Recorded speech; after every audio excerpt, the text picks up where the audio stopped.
Vamos lá então, iniciando o nosso trabalho de hoje, nós estamos estudando o Livro dos Espíritos, livro segundo, o Mundo Espírita ou dos Espíritos. Nós estamos no capítulo 10, Ocupações e Missões dos Espíritos, estudando então a partir da questão 579. Bom dia, Gilda. No nosso encontro anterior, nós estudamos na questão 578, dividida em duas partes, né, que 578A e 578 e 578A, quando Kardec pergunta aos espíritos uma questão muito importante a respeito das atividades do mundo espiritual. Porque nós falamos daquilo que os espíritos querem fazer, nós falamos das responsabilidades que são assumidas. Mas a pergunta é se o espírito não conseguindo cumprir aquele objetivo, né, qual será sobre ele, né, a responsabilidade, ou mesmo, né, até a partir das suas frustrações, as dificuldades que enfrentará numa missão não cumprida. Então, nessa questão 578, ele perguntou, né, o espírito pode falir na sua missão por sua culpa? Então, inicialmente, ele pode falir, uma missão pode não ser cumprida pelas dificuldades que são apresentadas, né, por todas as circunstâncias que muitas vezes fogem ao seu controle. Uma questão dos envolvidos naquela atividade, né, enfim, das suas próprias limitações também. Mas, em muitos casos, essa falência se dá pela dificuldade que o espírito tem de lidar com aquela carga que se torna maior do que do que vai da sua capacidade. Então Kardec perguntou, o espírito pode falir na sua missão por sua culpa? A resposta então diz aqui que sim, se não for um espírito superior.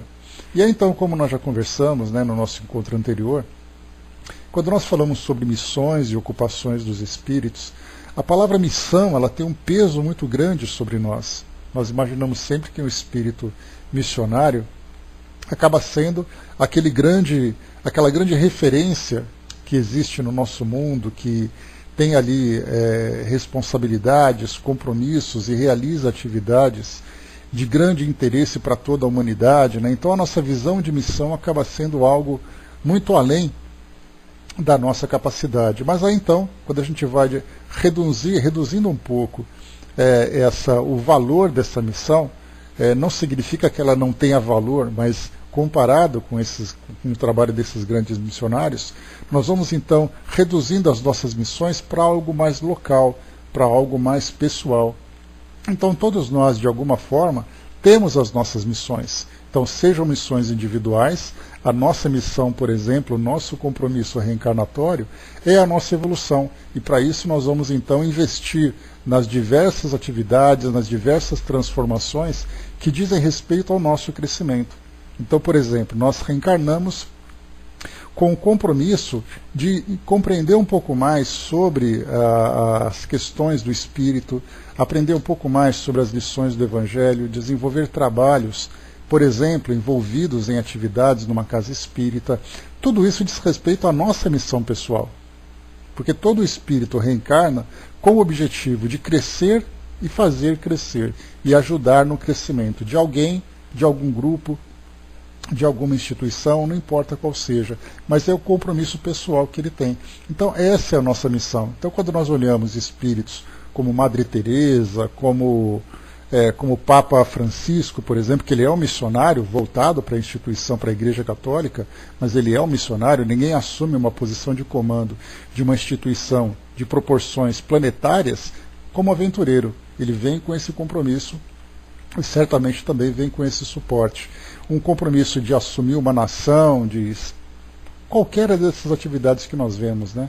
No meio espírita nós temos ali os nossos grandes missionários, como Chico Xavier, como Divaldo Franco, e dentre tantos outros nomes, né? Então, quando nós nos comparamos com esses espíritos, a gente fica um pouco meio que deprimido, né? Ou meio que um pouco constrangido de pensar, eu nunca vou conseguir fazer aquilo que eles estão fazendo. Mas então a gente lembra que eles também tiveram seus compromissos pessoais. e também estão tendo, né, esses compromissos pessoais que acabam se somando a compromissos maiores, mas todos eles então assumindo atividades que estão ali dentro de suas capacidades. Mas corre-se o risco de falir? Sim, corre-se o risco. Se por acaso o espírito se desviar do seu trajeto, da sua trajetória, devido às suas tendências, às suas fraquezas, ele pode ter ali alguma atividade que vai além da sua capacidade, também ele pode falir. Então, como foi colocado para nós aqui pela resposta dos espíritos, nessa questão então 578, ele pode falir se ele não for um espírito superior, porque sendo superior ele sabe exatamente o que está fazendo. Conhece as suas capacidades, tem ali um conhecimento profundo do trabalho que vai realizar, tem ali todo o suporte que precisa para realizar aquele trabalho, a sua missão é uma missão compatível com a sua superioridade e, portanto, também visando o bem comum de toda a nossa humanidade. Mas se ele não for um espírito superior, ele é um espírito comum, e sendo comum ele é sujeito a falhas. Mas aí então na questão 578, Kardec desenvolve um pouco mais e ele pergunta quais são para ele as consequências. Terá de reiniciar a tarefa, e está nisso a punição. Depois sofrerá as consequências do mal que tenha causado. Então olha só como se torna complexa essa situação de um espírito não cumprir aquilo que lhe cabe. Nós temos, por exemplo, ali, né, aquele espírito que tem como compromisso auxiliar numa determinada atividade envolvendo uma comunidade. Ele falha nesse processo. Falhando nesse processo, porque já que a sua missão tinha por objetivo, por exemplo, criando uma situação fictícia, em pacificar uma determinada comunidade. A gente lembra lá naquela passagem do livro Obras Póstumas, que Kardec então falava sobre as expiações coletivas. Dessas expiações coletivas nós falamos então daquelas 3 esferas de ação. Uma expiação pessoal, quando o espírito, por exemplo, falha no seu reequilíbrio, no seu desenvolvimento, né, no controle de suas tendências, então ele mesmo sofre as consequências daquilo que ele criou ou que ele deixou de fazer. Depois, então, no futuro, virão as expiações pessoais. Ele vai sofrer, então, de uma limitação, vai sofrer de uma limitação física, de uma limitação social, de um determinado constrangimento. Isso diz respeito a ele. Uma segunda esfera, uma esfera mais familiar, e depois uma terceira esfera de uma sociedade como um todo. Nós, como espíritos que reencarnamos aqui no Brasil, nós temos como compromisso auxiliar no desenvolvimento dessa nação. Porque no passado nós também fomos responsáveis, ainda que seja numa esfera muito pequena, numa esfera pessoal, familiar, nós somos responsáveis pelas consequências que hoje o nosso país enfrenta. Portanto, nós reencarnamos aqui. Assim como, né, como eu trouxe para vocês em outros exemplos, nós temos daqueles sírios que reencarnaram então, naquele país passando por todas aquelas dificuldades. Nós temos ali espíritos que reencarnaram na África, sofrendo todas as hostilidades sociais do ambiente. Por que cada espírito reencarna num determinado grupo? Porque ele tem vínculo com isso. Ele não foi simplesmente sorteado, boa sorte, se colocou ali na porta de um avião, empurraram ele para saltar de paraquedas, desejaram boa sorte para ver o que dava. As coisas não funcionam dessa forma. Então, nesse caso, como a gente falou naquele exemplo de um espírito que tem ali um compromisso com uma comunidade, e ele tem por missão ajudar na pacificação, ajudar no reequilíbrio, ajudar no desenvolvimento dessa comunidade, ele então inicialmente tem compromisso com ela. Ele reencarnou, muitas vezes voltando às raízes, revendo as pessoas, revivendo as situações que foram criadas no passado. A partir dali, então, ele tem aquela missão de pacificar. Quando ele falha com essa missão, na verdade ele falha novamente. E aí, então, no futuro, ele terá que retornar a esse mesmo ambiente, trazendo novos compromissos para ajudar nesse desenvolvimento, e mais do que isso, aquela missão que não foi cumprida e que gerou tantos problemas, ele sofrerá também parte desses problemas.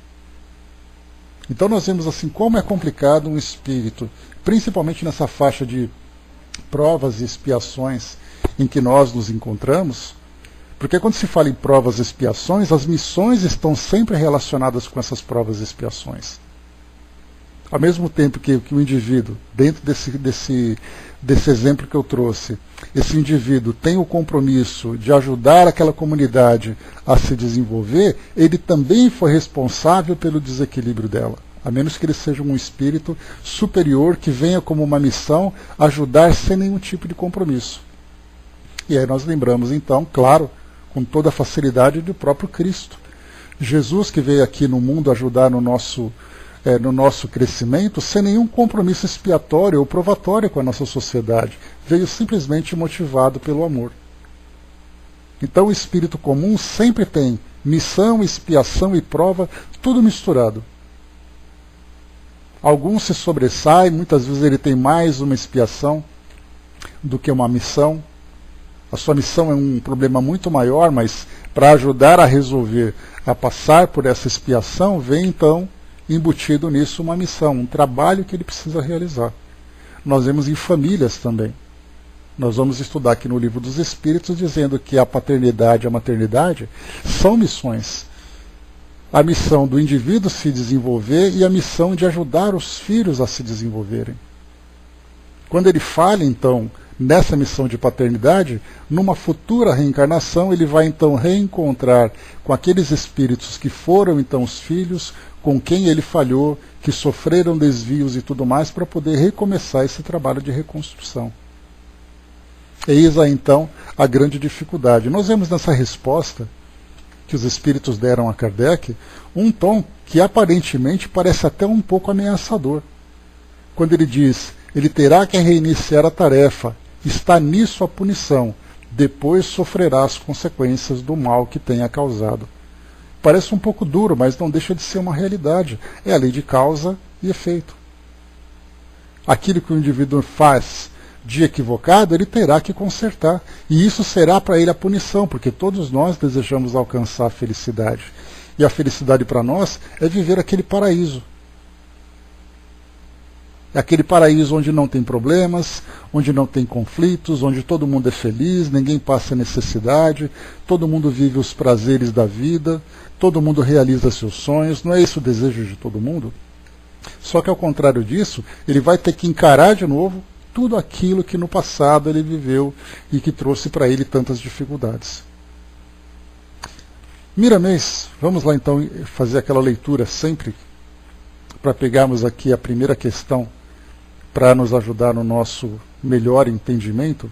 Miramês traz para nós aqui, falência na missão, um texto muito interessante, aqui do O Livro dos Espíritos comentado, né? Para quem quiser depois, é só lá no site mesmo, né? www.olivrodosespíritoscomentado.com, e lá tem todas as questões do Livro dos Espíritos com comentários do Espírito Miramês, e que nos ajuda numa melhor interpretação dessas passagens dos Espíritos, né? Afinal de contas, nós estamos aprendendo com explicações trazidas pelos Espíritos.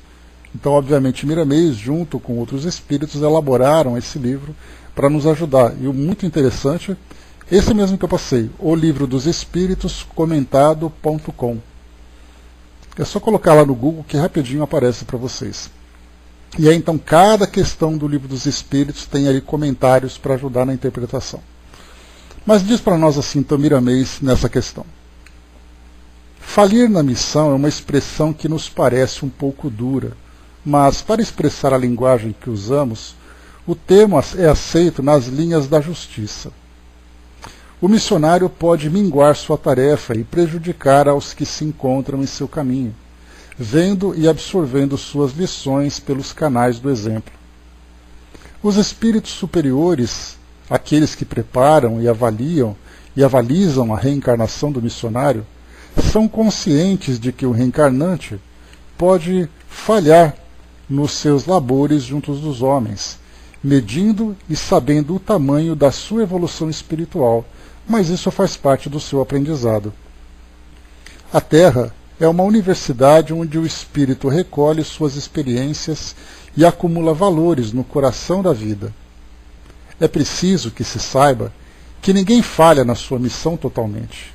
sempre há o que aproveitar para a sua instrução, mesmo porque o mal que ele causar responderá por ele, por vezes voltando em outro instrumento físico para terminar sua tarefa.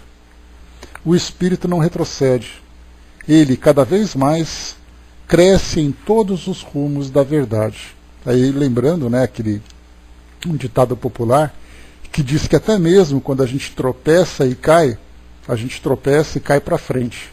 Então, mesmo nessas quedas, sempre há ali um progresso, sempre há uma evolução, mesmo que muitas vezes ela se apresente dessa forma dolorosa.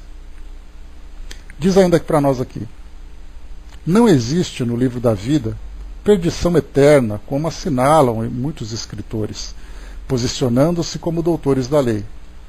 Mesmo a palavra eterna não tem o significado que se quer lhe dar, por haver muitas eternidades. Somente Deus sabe irradiar seus pensamentos na linguagem universal, de maneira que os espíritos mais evoluídos assimilam seus grandes desígnios e executam a sua soberana vontade. Todos, quase sem exceção, falimos de certa forma, quando encarnados. Há muitas coisas que devemos fazer e que não foram feitas, quebrando o que falhou na sua missão, quebrando o ritmo nas linhas do amor mais puro. Somente fazemos o que a nossa evolução suporta. Não há pecado da maneira como isso é entendido por determinados companheiros estudiosos do espiritualismo no mundo das formas. Assim, processo de despertamento espiritual infalível em todas as criaturas. Aquele que falhou na sua missão, o seu castigo, mesmo como espírito conhecedor da verdade, é de retomar o caminho de lutas na carne e começar de novo, a fazer o que deixou de realizar, para tornar-se um completista. Há determinados missionários que fazem além do previsto. Esses são espíritos altamente conscientes de seus deveres junto à humanidade e aproveitam sua estada na Terra, reunindo todos os seus esforços, avançando além do previsto e realizando maravilhas, de modo que a própria lei, as provas e os testes mais difíceis se curvem diante dele. Outros, por sua vez, passaram pela prova de escárnios e açoites, sim, até de algemas e prisões. A razão do ser humano é para ele discernir o que deve aceitar ou não, e no espiritualista ela deve ser mais aguçada pela prática de estudar e assimilar. Os espíritos estão mais presentes na vida dos homens do que pensam, mas eles se aproximam de acordo com a sintonia de coração para coração. A doutrina dos espíritos é a fonte que pode ajudar a todos os de boa vontade. Ela amplia conhecimentos do discípulo da verdade para que ele possa saber os caminhos que deve percorrer. Antes de tudo, deve saber que não pode se esquecer de Jesus, que exerce influência em seu coração para que possa acertar com mais segurança. Então aqui esse comentário importante de Milanês para dar essa ilustrada, né, importante nesse tema tão interessante. Aqui nós tivemos uma colocação, rapidamente que vale a pena considerar, é que muitos espíritos trazem para nós como instrução, falando assim, de uma certa estatística a respeito do cumprimento das missões e dos trabalhos que nós aqui realizamos quando estamos no mundo físico. E eles dizem para nós que poderíamos cumprir, por exemplo, 20% daquilo que nós nos comprometemos, que já seria muita coisa. Mas a grande maioria não passa de 5%. Acaba vivendo a vida meio que de uma forma estagnada, porque o objetivo principal é você estar ali reencarnando para poder se desenvolver moralmente. Mas aí então nós reencarnamos tendo como foco principal o nosso crescimento material. porque eu quero estudar, porque eu quero ter uma profissão, porque eu quero ter um bom salário, eu quero comprar as coisas, eu quero constituir minha família, porque esse é o modelo que a sociedade quer. Então a gente começa a focar nossa atenção nos valores do mundo e não nos valores do espírito. E aí então, quando nós retornamos, vamos prestar as contas. Aí então os espíritos perguntam: o que você fez da sua vida? Eu trabalhei, eu estudei, eu ganhei dinheiro, eu me casei, me separei, tive filhos, briguei com meus filhos, tinha ali um monte de amigos, saí para beber com meus amigos, saí para balada, viajei. Tá, mas o que você fez como espírito? Aí então fica aquele silêncio. Exatamente porque nossa resposta nem sempre acaba preenchendo esse tempo, essa pergunta que foi feita no tempo que aqui estivemos. Por isso então nós percebemos que grande parte, a esmagadora maioria, poderia até dizer que todos, mas seríamos injustos para aqueles espíritos que vieram realmente fazer um bom trabalho, estão fazendo esse bom trabalho, eles então conseguiram cumprir aquilo que lhes cabia. Mas para nós, espíritos ainda nessa condição mediana, espíritos que estão ali trabalhando pelo desenvolvimento mais básico, nós ainda patinamos muito. Certamente nós que temos o privilégio de assimilarmos os ensinamentos de Jesus, não apenas dentro da doutrina espírita, mas nós podemos falar de todas as escolas religiosas, temos essa lucidez de vermos o mundo como ele realmente é, que nada mais é do que um palco para o nosso desenvolvimento. Nós, espíritas, somos muito mais ainda favorecidos pelo esclarecimento que nós temos, não apenas dos estudos, dos ensinamentos de Jesus, mas também da realidade do mundo que nos cerca. Nós nos entendemos como espíritos encarnados, nós vemos o mundo espiritual na sua realidade, não como uma fantasia, imaginando lugares de perdição ou lugares de contemplação e prazeres eternos, mas nós vemos o mundo espiritual como parte da nossa realidade, onde nós vamos então nos desenvolver, nós vamos aprender, nós vamos fazer novos planejamentos, reencarnar para dar continuidade. E isso para nós fica muito claro. Então, para nós espíritas que temos esse entendimento, perder tempo aqui no nosso mundo, para nós não é algo, não é um enigma. Para nós já é algo muito claro. Aquele que perde tempo vai ter que voltar para refazer esse tempo perdido. E aí então, no caso dessas missões que nós vimos, tudo que é mal feito tem que ser feito 2 vezes. E a segunda vez é sempre mais problemática, porque ela traz a missão novamente e as consequências dessa missão. Por isso nós já sabemos que aquele que perde tempo deliberadamente, pela própria vontade, é aquele espírito que terá que recomeçar e vai ser um recomeço de sofrimento. Então, essa recapitulação que nós fizemos foi para nos ajudar nessa construção dessa linha de raciocínio, porque na questão 579, que é a que nós estamos estudando agora, começando aqui o nosso dia, Kardec fala também sobre essa questão da falência. E embora Miramês tenha chamado a atenção aqui no início, que a palavra falência, falir, as palavras, essas palavras elas têm um peso muito grande, podem parecer muito duras, mas na verdade é essa a realidade. O espírito que não cumpre aquilo que assumiu como compromisso, ele acaba falindo.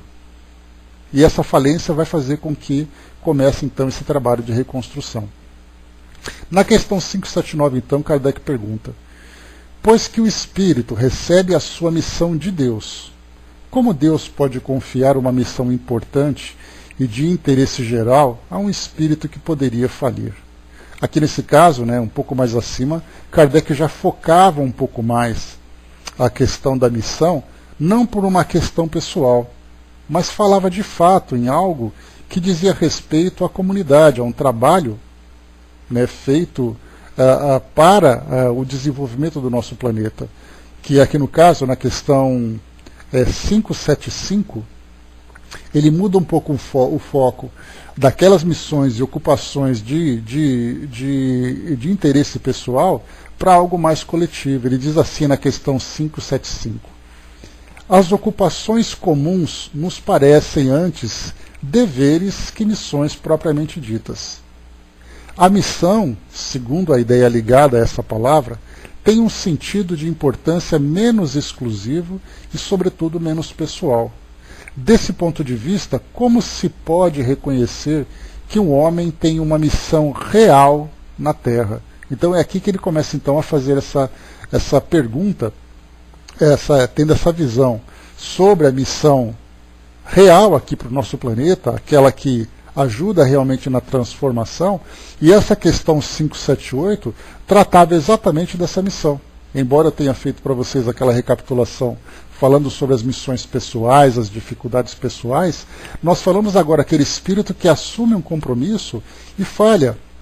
É o caso, por exemplo, vamos pensar assim, algo que é bastante comum, alguém que vai, por exemplo, que tem a missão de conduzir uma nação, e ele falha, seja por que motivo for, por ganância, por ambição, porque se corrompeu, e aí então ele falha na sua missão. Qual será a consequência para esse espírito? Vamos falar de um espírito que assumiu um compromisso de conduzir almas, sendo líder de uma religião. E aí então ele se corrompe também, se deixa levar pelas fraquezas humanas, e em vez de conduzir aquelas almas em direção ao alto, ajudá-las no seu desenvolvimento, ele acaba as conduzindo num abismo. E aí então qual é exatamente a consequência para esses espíritos? Então nós temos vários casos. Homens que assumem, por exemplo, posições de comando em empresas que vão ajudar no desenvolvimento de uma pequena comunidade, pessoas que se envolvem no meio científico, ele veio como um cientista para ajudar a encontrar uma cura e de repente ele ajuda a desenvolver armas, a desenvolver drogas. Ou ele assume o compromisso de ser um jurista para ajudar na transformação das leis de uma determinada comunidade, mas ele faz o contrário. Ele acaba se aproveitando do cargo para poder alimentar a sua ambição de poder. E, obviamente, quando nós falamos de um espírito comum, não falamos de espíritos superiores nesse caso, esse espírito comum veio com a missão de trabalhar naquela posição para ajudar a transformação do nosso mundo, mas lembrando que ele também tinha um compromisso com essa mesma posição. Então ele falhou no passado, olha, tudo aquilo que você fez, você volta agora para consertar. E muitas vezes ele é ali um espírito que faliu, né, novamente, porque ele volta para aquela posição inicial e acaba errando. Então olha quantas situações que nós encontramos quando a gente olha para alguém e diz assim, poxa vida, olha a posição que ele ocupa, olha o trabalho que ele poderia ter feito, ele fez o contrário. E aí então a gente começa a lembrar dessa passagem do Livro dos Espíritos e pergunta, mas será que esse espírito não era o missionário que faliu? E agora que ele faliu, o que ele vai ter que fazer para recomeçar? Vai ter que sofrer as consequências e fazer tudo de novo. Então aqui, na questão 579, pois que o espírito recebe a sua missão de Deus, como Deus pode confiar uma missão importante de interesse geral a um espírito que pode falir? A resposta: Deus não sabe se o seu general será vitorioso ou vencido? Ele o sabe, está certo, e os seus planos, quando importantes, não dependem desses que devem abandonar a obra em meio ao trabalho. Toda a questão está para vós no conhecimento do futuro, que Deus possui, mas que não vos é dado. Então, quando nós vemos aqui, dependendo do grau de complexidade da missão, certamente chegam para nós aqui missionários que têm ali capacidade de fazer esse trabalho. Vamos imaginar, por exemplo, Kardec, e vamos imaginar o Chico mais próximo de nós, se são dois espíritos que vieram com uma missão de trazer para nós a doutrina espírita, de difundir a doutrina espírita, de mostrar exatamente a realidade da doutrina através dos seus exemplos e através dos seus trabalhos. Sabendo exatamente o propósito principal, que era transformar a nossa sociedade planetária. Através do conhecimento da realidade espiritual, será que viriam espíritos falhos para fazer isso? Será que viriam espíritos vulneráveis às questões humanas para promover esse trabalho? Aí, obviamente, a gente sabe que não. Porque, do contrário, seria um retrocesso, simplesmente destruiria aquilo que veio reconstruir. E aí, então, se nós imaginássemos que missionários, como que envolvidos na doutrina espírita, naturalmente, quando nós falamos de Kardec, nós falamos de Leon Denis, nós falamos de Divaldo, falamos do Chico, falamos de Dona Ivone e de tantos outros nomes conhecidos e anônimos dentro do meio espírita, se esses espíritos falhassem, nós teríamos então o abandono dessa filosofia, voltaríamos então à época da ignorância, à idade da ignorância, para depois demorarmos ali mais 1, 2 séculos para fazer tudo isso novamente. Seria certamente ali um desperdício de tempo, de esforços, e a humanidade ficaria então presa novamente naquela idade das trevas da ignorância. Então, se a missão é complexa, os trabalhadores são responsáveis, são trabalhadores que têm essa capacidade. Agora, se é algo que diz respeito a questões do desenvolvimento de uma coletividade, e essa coletividade precisa vivenciar essas experiências, aí então vem espíritos que estão ligados a ela. É algo que para nós, né, é difícil a gente assimilar, porque todos nós gostaríamos que o nosso mundo se transformasse, obviamente, se transformasse de uma forma rápida, que viesse para nós aqui espíritos superiores, espíritos puros, para fazer esse trabalho rápido. Só que, na verdade, como a natureza não dá saltos, e ela vai se transformando gradualmente, ela depende também daqueles que estão envolvidos com ela. Agora nós estamos vivendo, felizmente, né, Angelina, esse processo de transformação. Para quem se lembra, né, do livro Transição Planetária, nós tivemos ali psicografia do Divaldo, o esclarecimento para nós, né, as informações de que muitos espíritos chegam de esferas mais elevadas para reencarnar aqui no nosso mundo como espíritos missionários de fato. Embora eles tenham também ali os seus compromissos pessoais de crescimento, de evolução, eles vêm aqui para aplicar todo esse conhecimento, para ajudar nesse desenvolvimento, fazendo parte de equipes de missionários aqui do nosso mundo. Então são espíritos que vêm para atuar na ciência, que vêm para atuar na espiritualização do nosso mundo, na moralização, na administração, no desenvolvimento da cultura, em todos os lugares. E são espíritos que vieram de outros mundos, com essa missão de ajudar aqui o nosso planeta a evoluir, porque nós atingimos um grau de merecimento para receber esses espíritos. Porque, do contrário, nós continuaríamos ainda vivendo com as pratas da casa. Precisaríamos fazer com que os homens do nosso planeta evoluíssem para que eles fizessem esse trabalho. E isso é um trabalho muito demorado. Lembrando que Kardec já tinha colocado para nós, falando dos capelinos, vocês se lembram? Aquela raça adâmica, para ser mais precisa.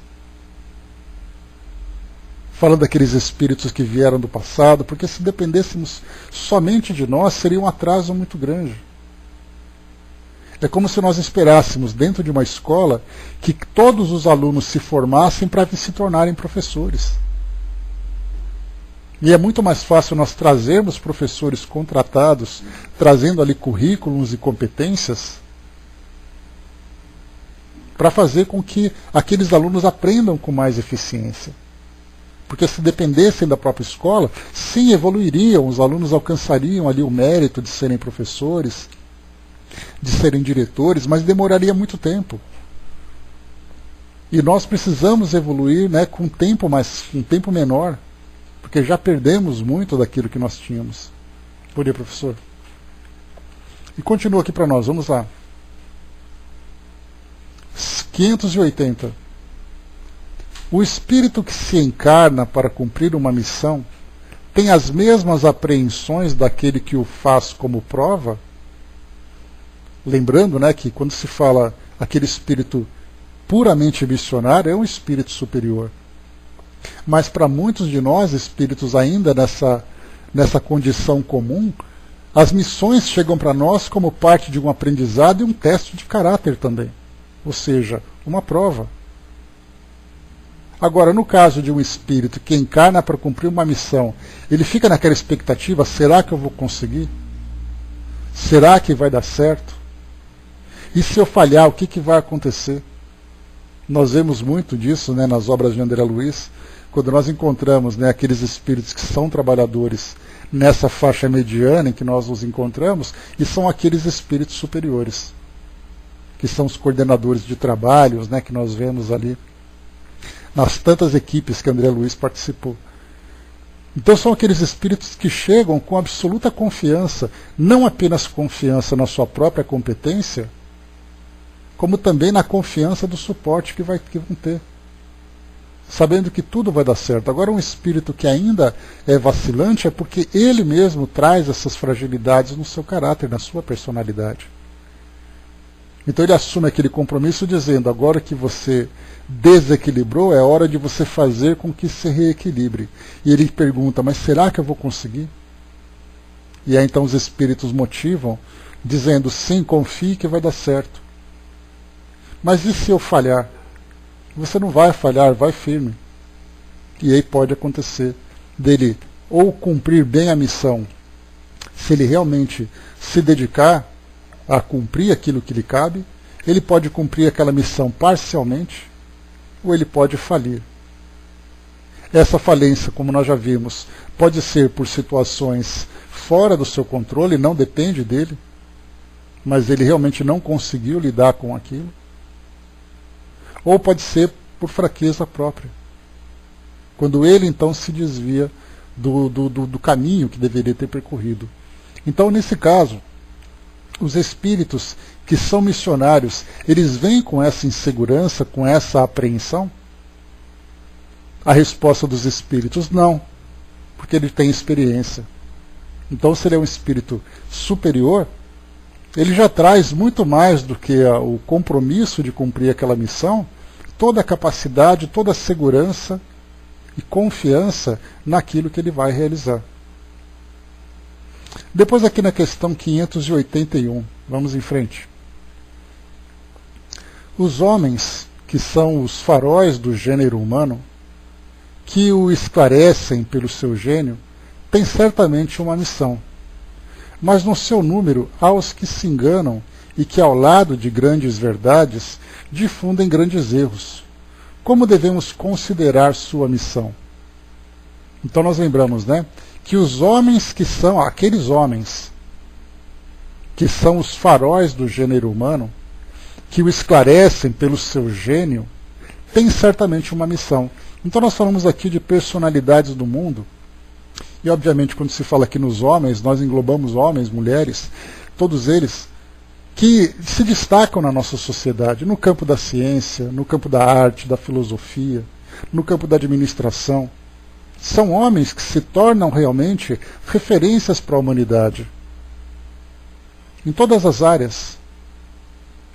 Então nós vemos assim, aqueles indivíduos que chegam pelo seu gênio, que significa a sua capacidade, o seu conhecimento, trazem certamente uma missão, porque ninguém se destaca numa sociedade por acaso.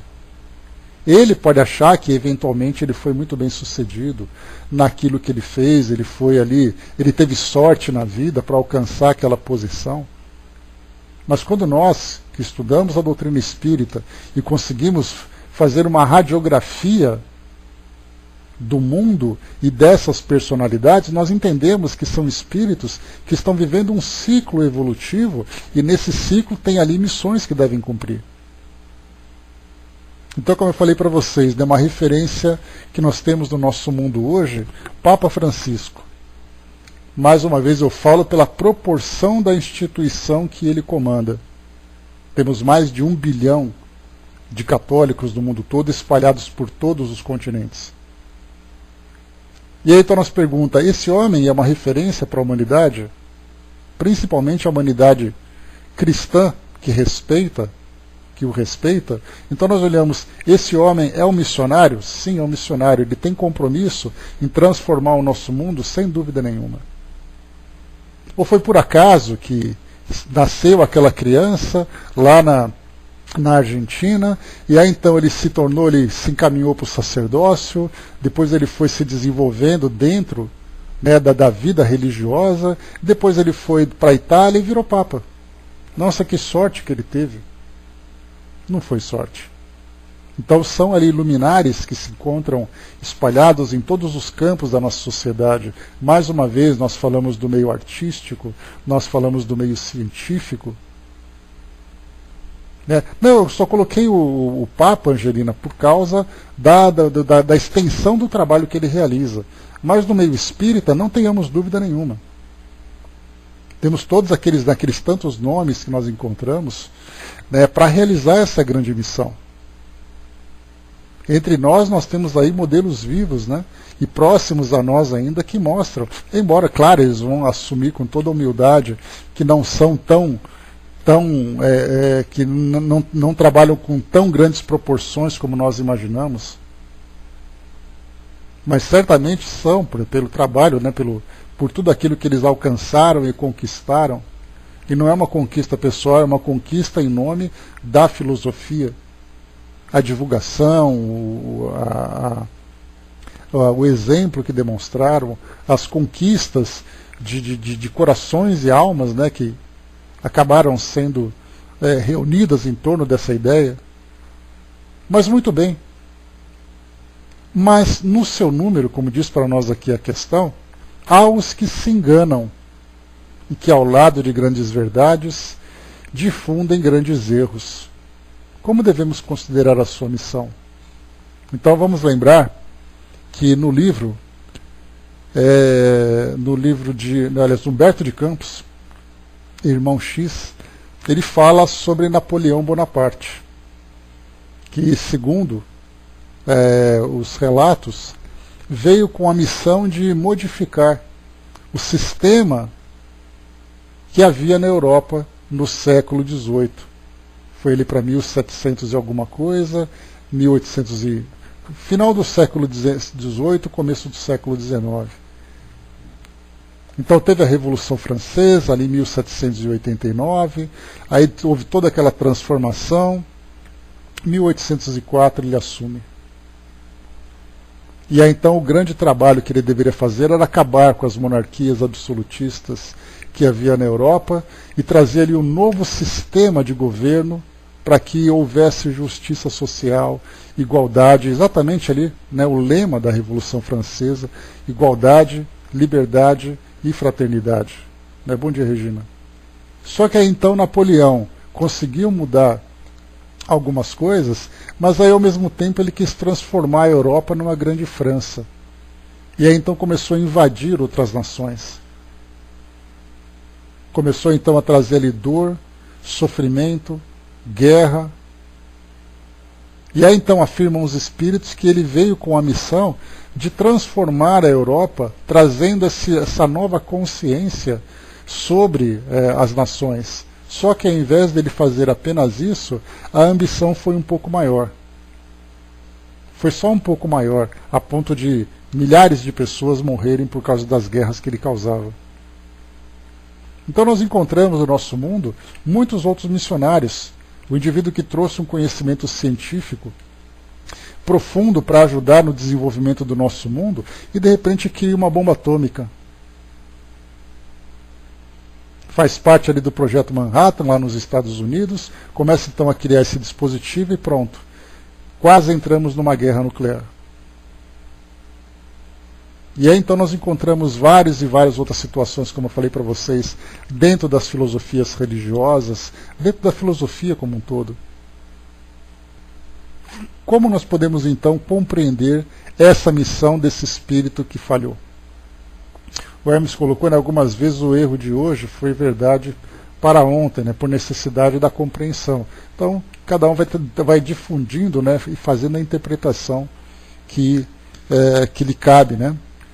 Então, diz aqui os Espíritos para nós, como devemos considerar a sua missão? Como falseada por eles. Estão abaixo da tarefa que empreenderam. É necessário, entretanto, tomar em conta as circunstâncias.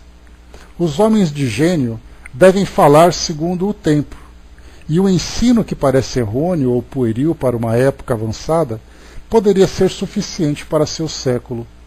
Então muitas vezes ele erra por fraqueza e erra por limitação própria. Ele erra porque se desviou, e outras vezes ele erra porque compreendeu errado. Fez a coisa achando que fazia certo de um modo errado. E o trabalho, na verdade, era de transformação.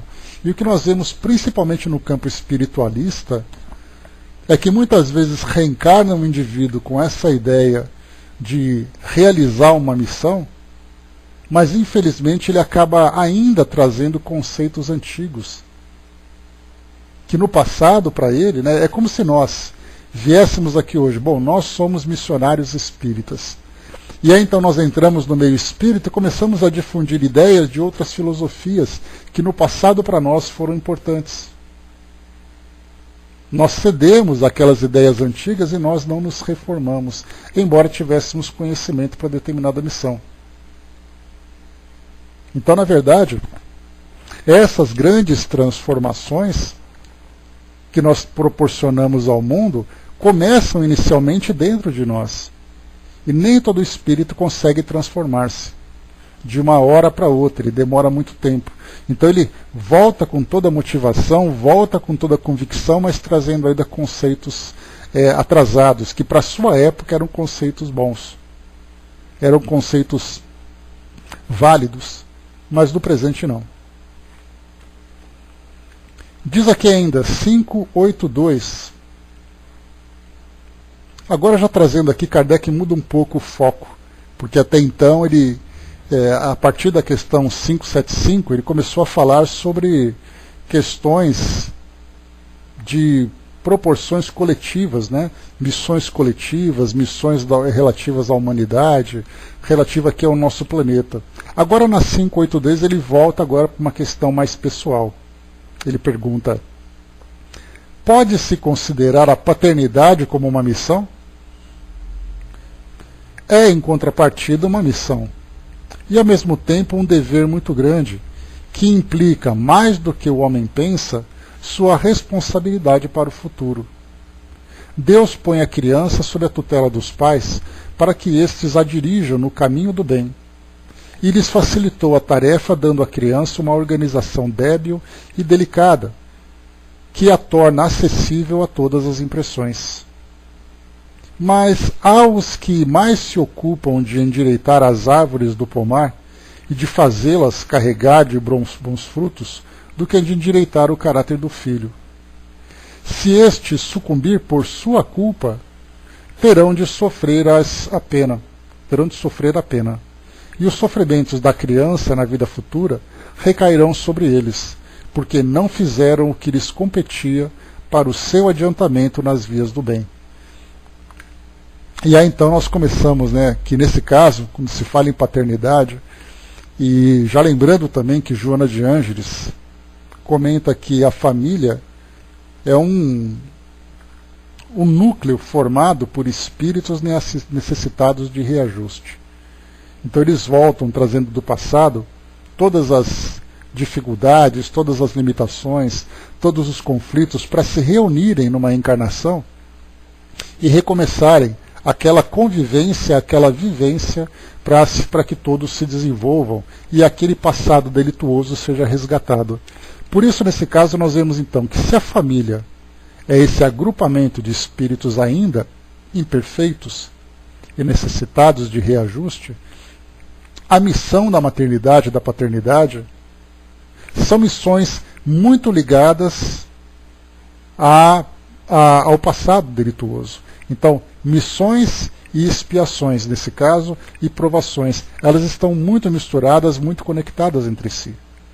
Temos casos, obviamente, ali que são exceção, em que espíritos assumem a paternidade e a maternidade sem necessariamente terem compromisso com esses espíritos que trazem ali tantas dificuldades. Mas nesse caso, esses espíritos que assumem essa missão o fazem também pelo próprio crescimento pessoal. A gente lembra, numa passagem do livro Memórias de um Suicida, quando então Camilo, já numa condição mais equilibrada, começou então a fazer parte de pequenos trabalhos, pequenas missões aqui junto aos encarnados. E aí então, lá na colônia, lá no Hospital Maria de Nazaré, havia então espíritos que precisavam reencarnar, que somente através da reencarnação eles conseguiriam alcançar o reequilíbrio.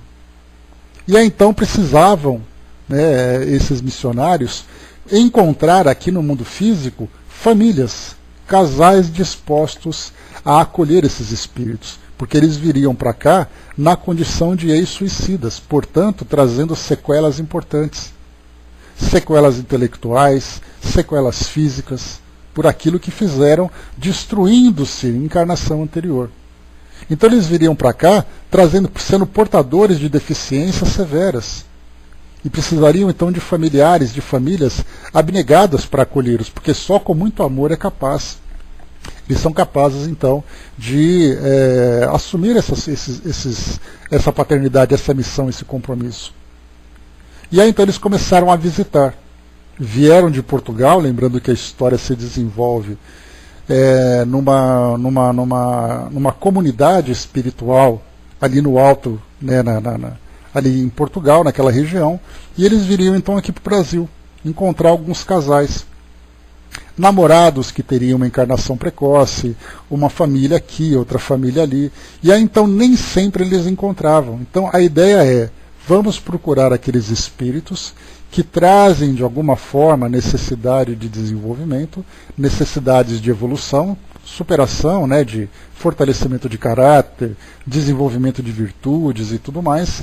E aí então eles não têm compromisso nenhum, mas se eles assumirem essa missão, eles darão um salto significativo em suas evoluções. Eles não têm obrigação de aceitar. Vai ser para eles, porque eles não têm compromisso com esses espíritos suicidas, se eles aceitarem essa missão e conseguirem cumprirem, eles vão então dar um salto importante, vão evoluir mais rapidamente. Mas infelizmente ali nós encontramos muitas frustrações. Porque a ideia é, você pode aceitar ou você pode continuar a sua evolução. Se você aceitar, você evolui mais rapidamente pelo aprendizado, pela doação que você realizou. Se você não aceitar, você vai evoluir pelos caminhos naturais das experiências que você precisa vivenciar. Muitos espíritos recusaram. Simplesmente dizendo, como é que eu vou aceitar aquela aberração na minha família? Eu não quero, porque eu não posso. Um ou outro acabou aceitando, porque, claro, esses espíritos estavam comprometidos com um sofrimento muito grande do passado. E aí então veio essa proposta, você pode aceitar essa missão para aliviar esse passado. E algumas famílias diziam, olha, eu prefiro resolver aquilo que eu tenho de pendência, eu não quero saber desse tipo de problema. Outros aceitavam. Então nós vemos assim que, nesse caso, nós temos ali a missão como paternidade como uma doação pessoal.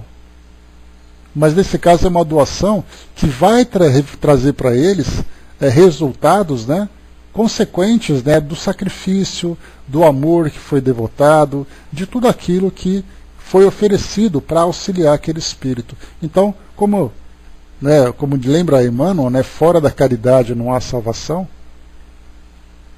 E aí então a caridade nesse caso foi colocada em prática, que foi exatamente para poder auxiliar esses espíritos. Então aqui o que nós encontramos nessa questão, na 852, falando sobre paternidade, então nós temos aqueles espíritos que se doam para essa maternidade, para esse tipo de auxílio. Mas na grande maioria dos casos, voltamos então àquilo que Joana falava, que a família é um agrupamento de espíritos necessitados de reajuste, que agora tem a oportunidade através da contingência da reencarnação. Mas aí então a gente vê, muitos pais gostariam de ser apenas filhos, porque a paternidade ela gera ali um compromisso muito grande. E muitas famílias, em vez de se aproximarem, de se reajustarem, acabam criando ali problemas maiores para o futuro. Mas agora então nós temos essa ideia. Aqueles que têm sob sua guarda um espírito que vai que precisa de um direcionamento, que precisa de orientação, como todos nós já fomos também no nosso tempo. Então, nesse caso, os pais podem cumprir bem essa missão, podem falhar. Aí então nós vamos lá para o Evangelho segundo o Espiritismo, onde nós temos um capítulo que fala sobre isso, né? Amai a vosso pai e a vossa mãe. E no texto que ali foi apresentado por Kardec através do auxílio dos espíritos, ele fala sobre o pai que fale, o filho que fale. Então, assim, se o pai se dedica e o filho é o problemático e acaba depois se desvirtuando, o pai fez o que podia. O contrário, os filhos que encontram pais que são negligentes, que são desleixados com a missão que devem realizar, os filhos devem ampará-los mesmo assim. Porque aí, nesse caso, os filhos se tornam os missionários da história. São aqueles que vão amparar, são aqueles que vão auxiliar.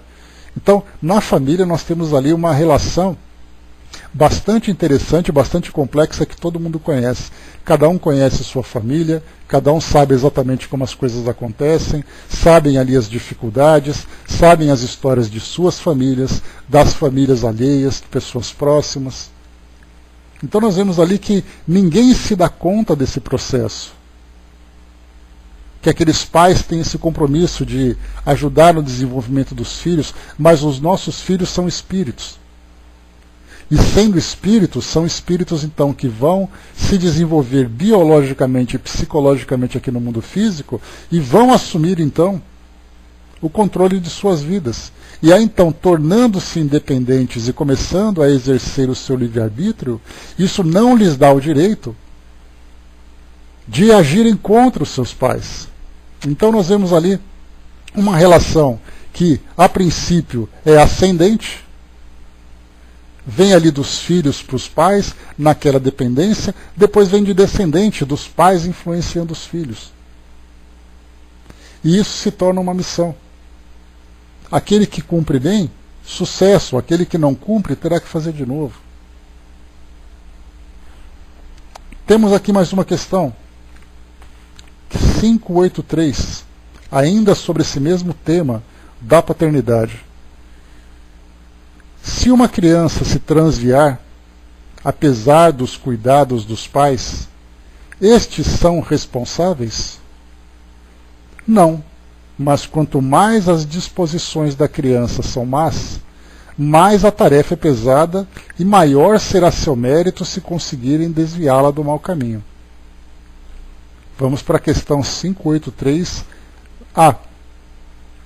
Se a criança se torna um bom adulto, apesar da negligência ou dos maus exemplos dos pais, estes se beneficiam com isso? Deus é justo. Então, quer dizer, se os filhos são bons, mas os pais não, os pais se beneficiam disso? Deus é justo. O que significa isso? Que é cada um segundo as suas obras. Se o espírito de uma criança se tornou um bom adulto, se tornou pelas virtudes que esse espírito traz. Agora, se os pais não cumpriram a sua missão, mas os filhos fizeram então ali a sua parte como espíritos em desenvolvimento, os pais então terão que responder por aquilo que deixaram de fazer. E então nós podemos já imaginar uma situação no futuro em que nós encontraremos então esses mesmos pais se deparando com novos compromissos, com outros espíritos também problemáticos, e os seus filhos naquela encarnação que foram ali, que conseguiram alcançar um nível de desenvolvimento apesar da negligência dos pais, seguirão seus caminhos. Porque a impressão que nós temos muitas vezes, deixa eu só pegar aqui, quero pegar o texto lá do Evangelho segundo o Espiritismo para a gente poder ler melhor sobre isso.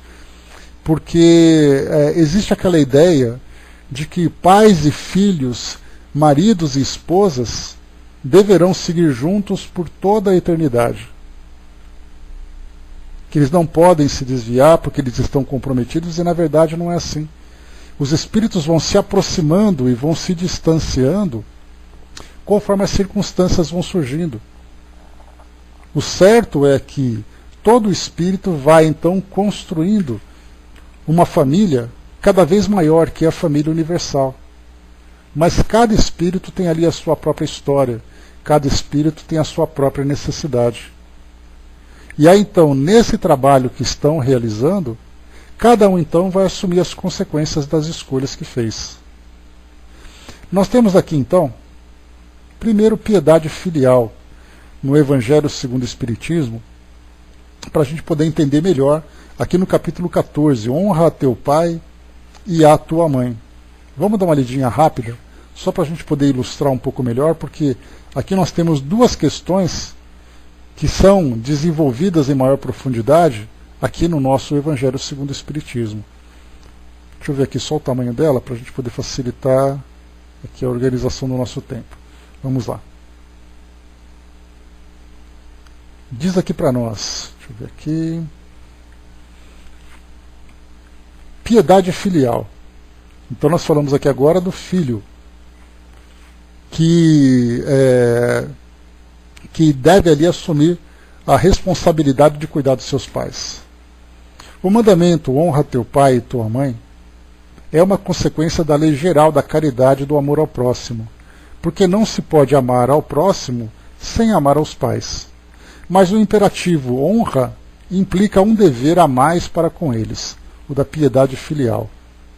Deus quis demonstrar, assim, que o amor é necessário juntar,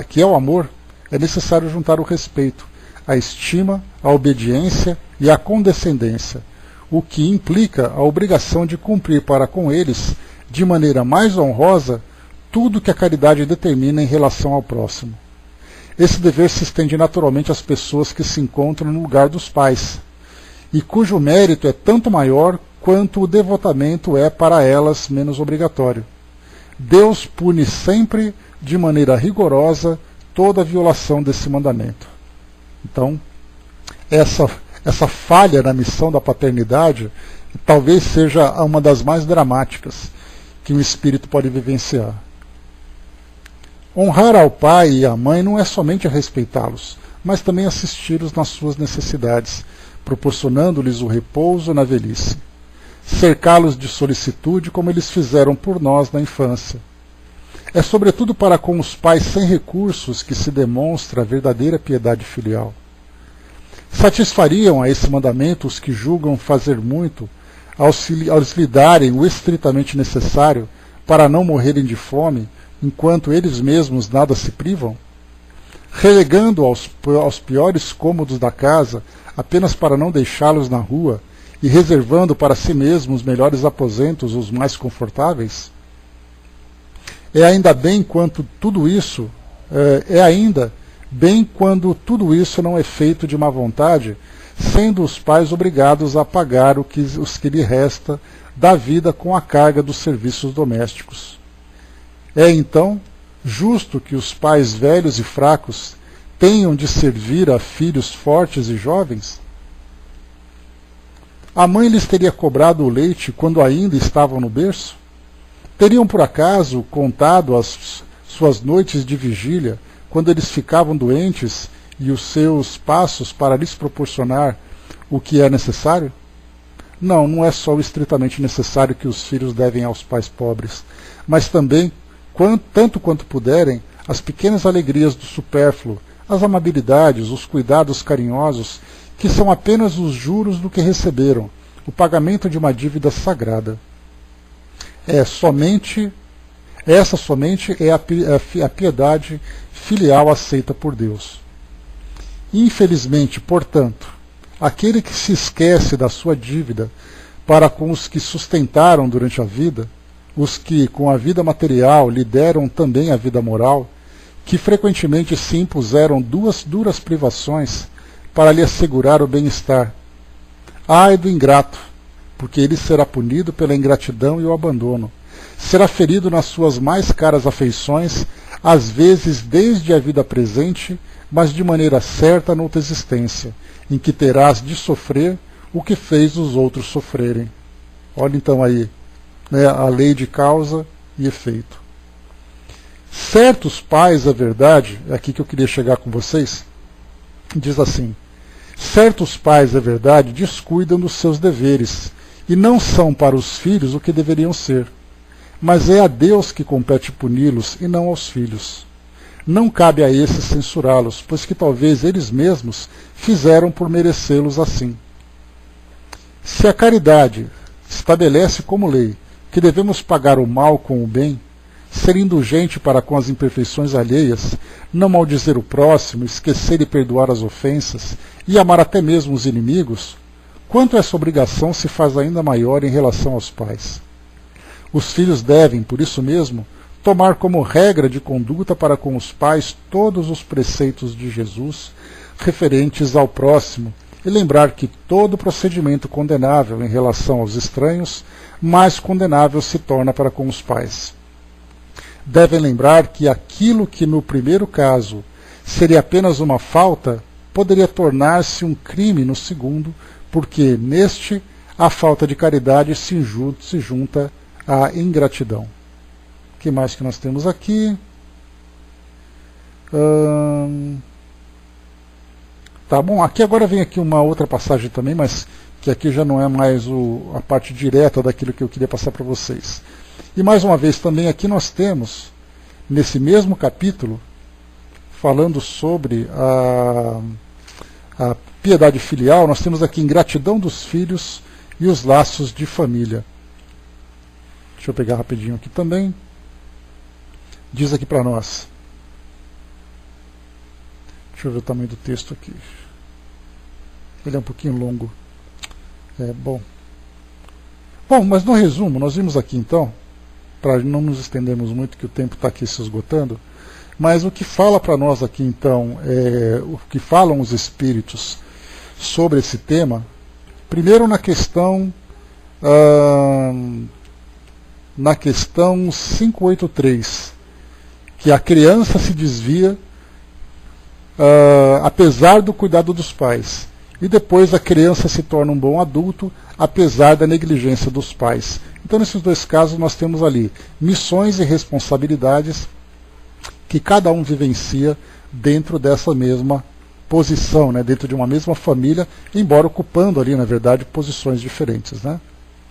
E para finalizarmos aqui as duas últimas questões, 584, agora mudando também de tema, né, saindo um pouquinho agora da questão da família, da questão da paternidade, e entrando numa situação que era muito comum na época de Kardec, né? Que era ali o século XIX, vindo ali do século XVIII, onde nós tínhamos ali muitas conquistas, muitos exploradores, conquistadores. Então, qual pode ser a natureza da missão do conquistador? Que só tem em vista satisfazer a sua ambição e para atingir o alvo não recua diante de nenhuma calamidade. Aí nós tivemos, né, na própria história do Brasil, nós tivemos ali a história dos grandes navegadores, dos grandes conquistadores, né? Então nós tivemos, por exemplo, vindo aqui para o Brasil, Pedro Álvares Cabral, que teve ali que representou a coroa portuguesa, mas quando nós falamos nele, propriamente dito, nós lembramos de toda a estrutura em volta dele.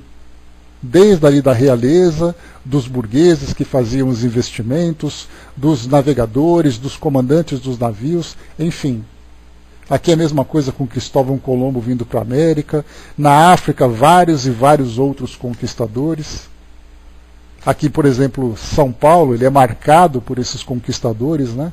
Os bandeirantes, quando vieram para cá, entraram aqui em busca de riquezas, de ouro, prata e pedras preciosas, em busca de escravos também para poder formar ali a mão de obra, para poder desenvolver o nosso Estado. Então, esses conquistadores que vieram para cá contribuíram, sem dúvida nenhuma, para o desenvolvimento do nosso planeta. Porque nós temos ainda aquela dúvida a respeito desse tema, né? Se eles não tivessem chegado aqui, o nosso país estaria tranquilo, os índios estariam aqui vivendo tranquilamente? Como é que nós podemos olhar isso a partir da perspectiva espiritual? Há necessidade do desenvolvimento. Esse desenvolvimento não apenas no sentido intelectual, mas também no sentido moral. Então toda a estrutura que nós temos hoje, né, nós falamos sobre desmatamento, nós falamos sobre busca de riquezas, e hoje nós somos aqui espíritos muito mais conscientes, né? No caso dos jesuítas a mesma coisa também, que tinham com aquele objetivo, né, de expandir a Igreja Católica, né? A gente lembra que os jesuítas, a ordem dos jesuítas, ela foi criada para poder, como parte da contra-reforma, daquela parte da expansão das igrejas protestantes, e aí foi necessário expandir cada vez mais os braços da Igreja Católica, e aí a catequese era a principal ferramenta. E aí então vieram para o Brasil e foram também para outras grandes missões para poder conquistar novos adeptos para a igreja, como por exemplo índios, africanos. Como nós podemos entender esses missionários? Porque quando nós falamos em missionários, nós pensamos em Madre Teresa, em Gandhi, em Chico, em Papa Francisco, Papa João Paulo II, em Buda e dentre tantos outros. Mas como é que nós podemos pensar no missionário que era um bandeirante, que era um navegador? Que veio para cá para poder conquistar terras, apesar das resistências, dizimando ali sociedades. Como entender tudo isso? Dizem os Espíritos para nós. Esse missionário, então, esse conquistador, ele não é, na maioria das vezes, mais do que um instrumento de que Deus se serve para o cumprimento de seus desígnios. Essas calamidades são, muitas vezes, o meio de fazer avançar mais rapidamente um povo. Então, essa resposta aqui, ela seria, se colocada num determinado grupo de debates, seria ali motivos para muita gente sair rolando escada ali, puxando o cabelo um do outro. Porque quando a gente pensa assim, como é que você pode imaginar o progresso surgindo a partir da destruição? Essa é a visão que a gente tem, Hermes. Falar sobre tudo estar dentro dos desígnios de Deus. Mas para aquele que tem uma visão simplista do mundo, vai ver apenas a destruição. Essa é a dificuldade que nós temos de fazer uma interpretação de todos esses eventos que vão acontecendo no nosso mundo. Quando nós estudamos, e nós vamos estudar em breve, no terceiro livro, que fala sobre as leis morais, nós vamos falar sobre a lei de destruição. E ali nós começaremos a ver de uma forma mais lúcida, de uma forma mais correta, essa realidade de termos que destruir uma determinada estrutura para depois fazermos com que ela evolua. Não é possível fazer algo evoluir sem que ela se transforme. Então aquilo que nós vemos como destruição, ou víamos inicialmente como destruição, nós temos que começar a interpretar como transformação. E a transformação muitas vezes exige que haja ali uma modificação completa na estrutura daquilo tudo que está acontecendo. A Angelina colocou, né, a contribuição foi construída ao longo do tempo, exatamente porque nós somos muito imediatistas e a gente faz uma avaliação muito limitada. Eu quero que as coisas comecem agora e terminem agora para eu ver o resultado.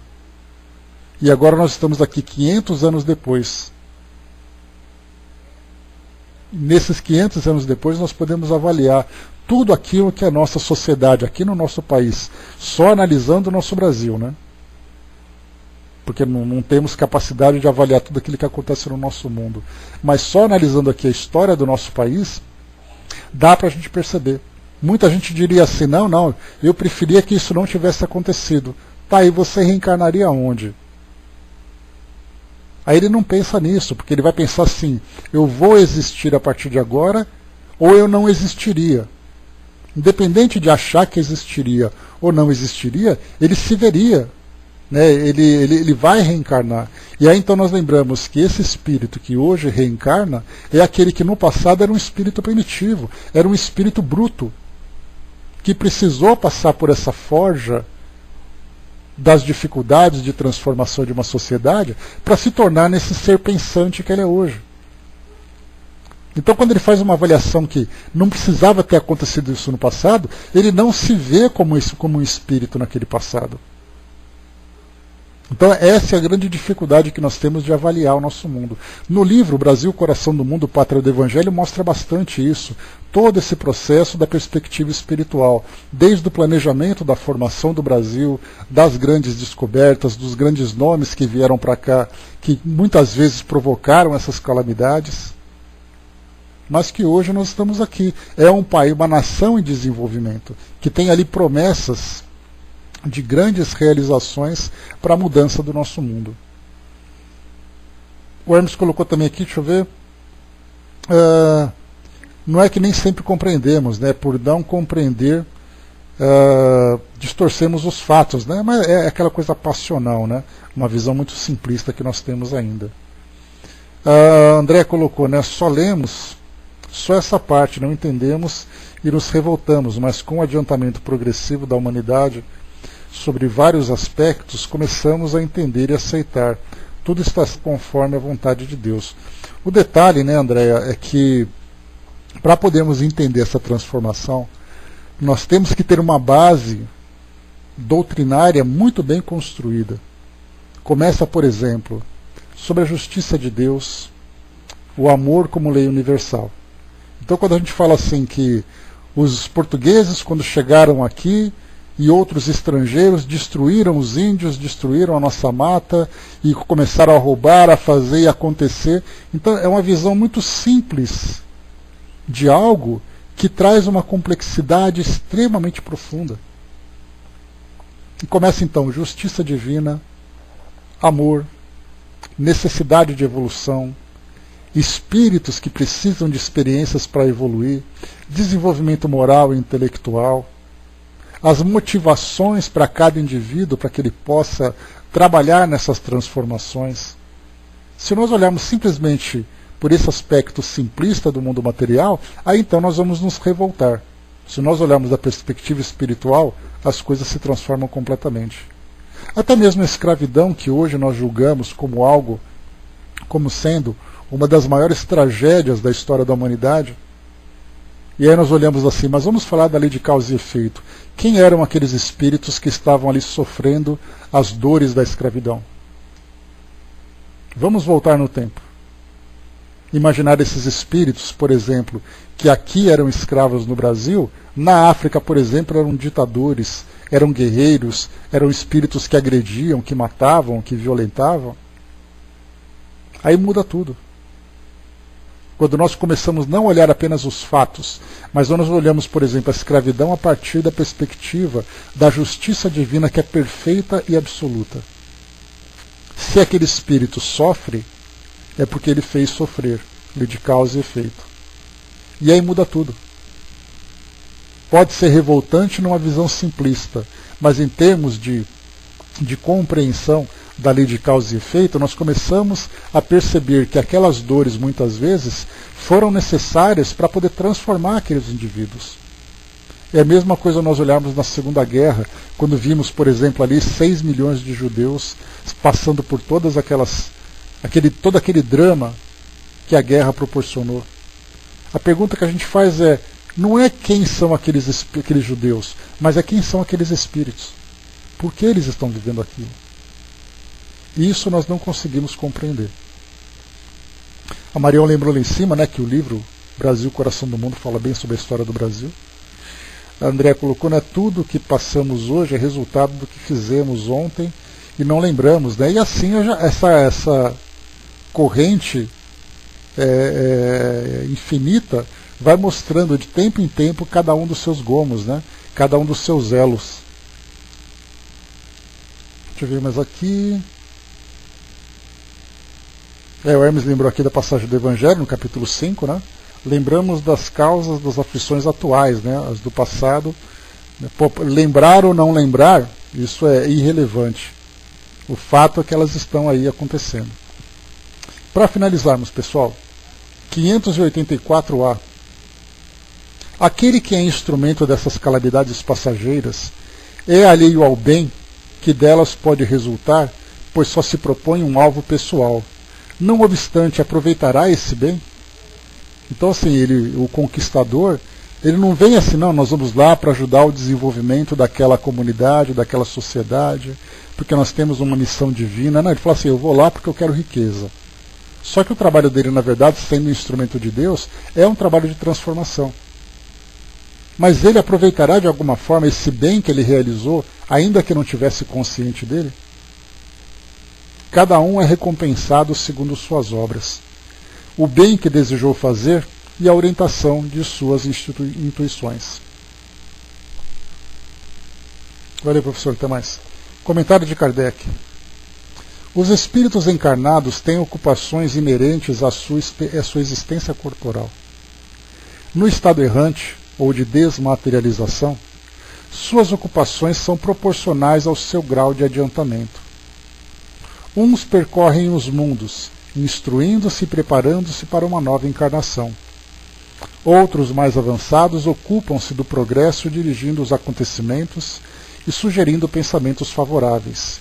Assistem aos homens de gênio que concorrem para o adiantamento da humanidade. Outros se encarnam com uma missão de progresso. Outros tomam à sua tutela indivíduos, famílias, aglomerações humanas, cidades e povos dos quais se tornam anjos da guarda, gênios protetores e espíritos familiares. Outros, enfim, presidem os fenômenos da natureza dos quais são os agentes diretos. Os espíritos comuns se imiscuem nas ocupações e divertimento dos homens. Se imiscuem se misturam, interferem, influenciam.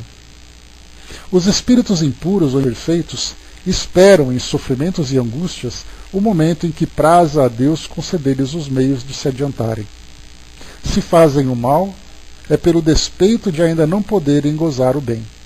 Então aqui Kardec trouxe para nós uma escala, desde os espíritos impuros e imperfeitos, que vivem ali aquele sofrimento contínuo até despertarem suas consciências, aqueles que fazem trabalhos junto à natureza, aqueles que trabalham junto aos homens, aqueles que começam então a trabalhar como tutores de indivíduos, de comunidades, de cidades, de nações, aqueles espíritos mais evoluídos, mais perfeitos. Então ele foi trazendo para nós ali uma graduação das responsabilidades que cada espírito tem dentro dessas ocupações e dentro dessas missões. E um comentário aqui de Herculano Pires, ele faz no finalzinho. Essas anotações de Kardec dão-nos a visão do conjunto das funções dos espíritos na natureza e justificam a sua afirmação de que os espíritos são uma das forças naturais do universo. As doutrinas espiritualistas que acusam o espiritismo de não reconhecer a existência de classes de espíritos não humanos desconhecem esse quadro. O espiritismo é monista e considera toda evolução espiritual como um processo único que se define na humanidade, mas reconhece as fases pré-humanas dessa evolução. Como vemos acima, os espíritos estão em toda parte e exercem universalmente a sua ação inteligente. Aqui Herculano Pires, lembrando que ele foi um grande estudioso nas décadas de 1970, 1980 principalmente, onde ele mais se destacou, 60 também, né? Porque a gente lembra que Herculano Pires participou de um pinga-fogo junto com o Chico. Então era 1960, 70 até 80. Nessas 3 décadas, ele então ajudou, né, na difusão e no entendimento dos ensinamentos dos espíritos. Então ele fala sobre os espíritos que atuam na natureza. E quando ele diz que a doutrina espírita é monista, significa que ela fala que, na verdade, nós temos um tripé, né, de 3 elementos principais no universo. A gente fala de uma forma muito superficial, muito simplista para podermos entender. Nós temos Deus, os espíritos e a matéria. Quando nós falamos sobre os seres da natureza, os espíritos que atuam na natureza, nós falamos de uma forma pré-humana. E sendo monista, ou seja, quando nós falamos dos espíritos como um todo, nós não temos espíritos diferentes daqueles que seguem aquele mesmo curso. Então, da mesma forma que nós podemos dizer, por exemplo, sobre um orixá dentro da religião de tradições africanas, ou falar, por exemplo, de uma salamandra, falamos de um duende, que são esses nomes fantasias que nós utilizamos, mas são seres pré-humanos que vivem na natureza, não importa de qual entidade nós falamos de espíritos. E todos eles vão evoluir, até passar pela fase humana, para depois chegar na fase angelical. Então o que Herculano Pires chamou a atenção é exatamente sobre isso, que muitas vezes se critica os espíritos, o ensinamento da doutrina espírita a respeito da presença dos espíritos junto à natureza, mas que não ainda atingiram essa condição humana, e são espíritos em desenvolvimento. Mas enfim, finalizamos por aqui então o capítulo 10, Ocupações e Missões dos Espíritos, sobre as diversas atividades que os espíritos realizam no mundo espiritual, visando o seu desenvolvimento pessoal e visando o desenvolvimento coletivo dentro do universo intelectual e do universo espiritual também, que nesse caso é o universo moral. Então finalizamos por aqui o nosso encontro de hoje. Sim, estamos despertando, né? Não é que nós vamos despertar. O despertar é um processo contínuo, né, Angelina? Então, hoje nós temos um pouco mais de consciência. Numa encarnação anterior, por exemplo, de repente nós abraçávamos ali uma escola dogmática que não falava do mundo espiritual. Hoje ela já fala. Hoje nós temos ali a doutrina